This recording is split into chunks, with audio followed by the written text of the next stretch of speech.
Okay, so today we're going deep. Deep.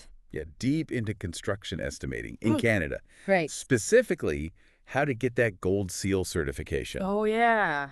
Now, That's a big one. it is a big one, and for anyone listening who maybe doesn't know what that is, Right. it's basically the top, Yeah, the gold standard. our gold standard. For construction professionals in Canada. In Canada, yeah, and it really shows, Show you have the chops. yeah, that you know what you're doing. Yeah, you have the knowledge, the experience to really run projects. lead projects to success. Successfully, yeah. So yeah. we've got this training document. Nice. All about you know what you need to know To get that certification. to get that certification, yeah. That's It's crap. a great resource, and I think there's honestly a lot in here for anyone in the industry, Absolutely. even if you're not going for the certification. Yeah, just to sharpen your skills. Just to be better at estimating. Be better at estimating for Yeah. sure. One thing that I think is really cool about estimating is that, Yeah. it's seen as just numbers, Right. but it's so much more than that. It is. You have to really understand the market, Yeah, trends, assess risks, and even, negotiate effectively. and ultimately make sure the project is Profitable. going to make money. Yeah, Right. that's a big one. So let's, I guess, dive into this a little bit. Okay. The training doc talks a lot about like market trends and data, Oh, yeah. which anyone in construction knows. Huge. Material costs labor. It's always changing. It's always changing. How do you even keep up with all that? Yeah, well, it can feel like you're chasing your tail sometimes. So sure. But that's where, things like RS means come in, Okay. those cost databases and industry reports. Right. They give you some really solid benchmarks and forecasts. Yeah, to help you make those predictions. Exactly. And don't forget about Oh, yeah. economic forecasts and government policy. Sure, that can really throw a wrench in things. Huge impact on material availability. And, of course, pricing, Exactly. which, speaking of rep, reminds me of that lumber shortage a few years back. Oh, yeah. It was a mess. That was a tough one. Projects everywhere were just Delayed.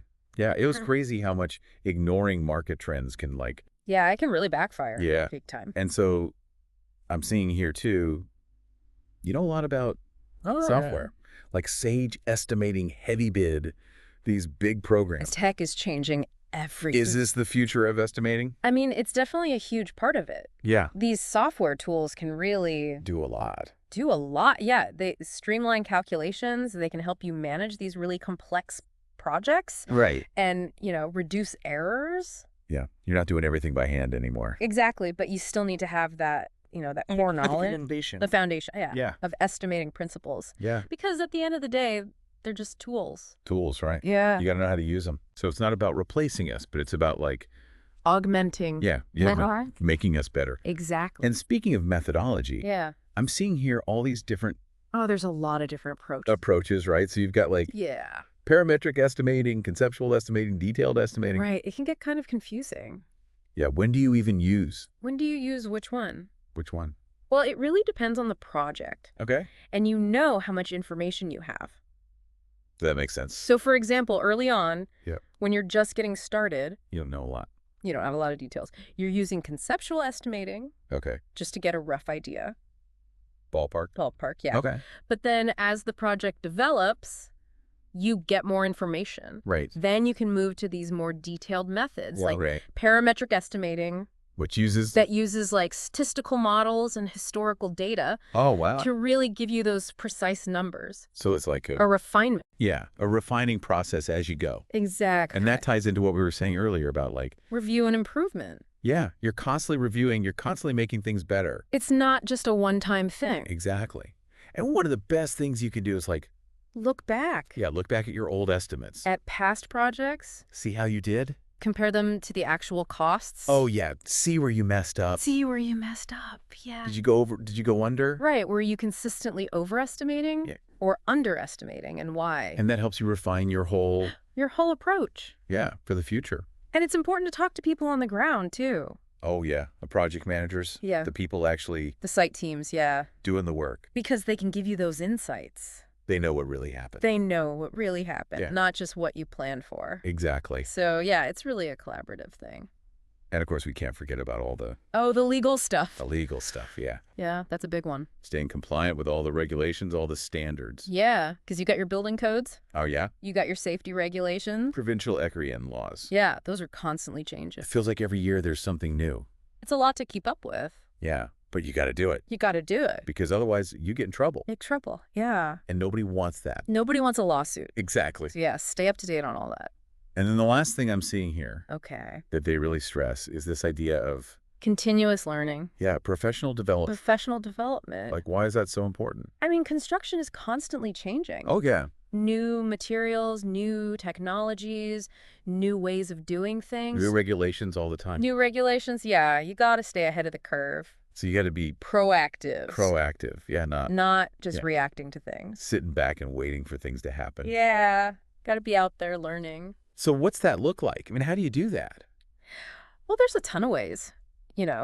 Okay. You can go to workshops, you can read industry publications, Right. even just talking to other people in the industry. Networking. Yeah, networking, just exchanging ideas. Keeping your ear to the ground. Exactly. So let's bring this all back around to, the person listening right now. Right. What does it actually mean to, master all of this stuff? What's the takeaway? Yeah, what's the takeaway? What's the value here? Well, I think it boils down to reputation. Okay. When you can deliver accurate estimates Yeah. and manage projects effectively. I build trust. You build trust. Yeah, clients want to work with people they can trust. And that leads to More opportunity, more opportunities, more jobs. more job satisfaction, Yeah, and of course helps you on that path to Gold Seal certification. exactly. And, on that note, I want to leave everyone listening with a question, Oh, okay. something to think about. I like. What emerging trend in construction are you most excited about? And how do you think it's going to affect estimating in the future? That's a good one. Is it, prefabrication Yeah. and modular construction? Mhm. Is it AI? AI is a big one. Yeah. Is it all this new focus on sustainable building? Sustainability is huge. Yeah. Whatever it is. Yeah, Go learn about it. to explore it. Think about how it's going to change the way we do this. It's an exciting time to be in construction. It is. That's for sure. There's a lot happening. A lot happening. So thanks for Yeah. joining me. This has been a great conversation. It has. I always learn something. And hopefully everyone's listening too. Me too. Yeah. All right. We'll see you next time. See you later.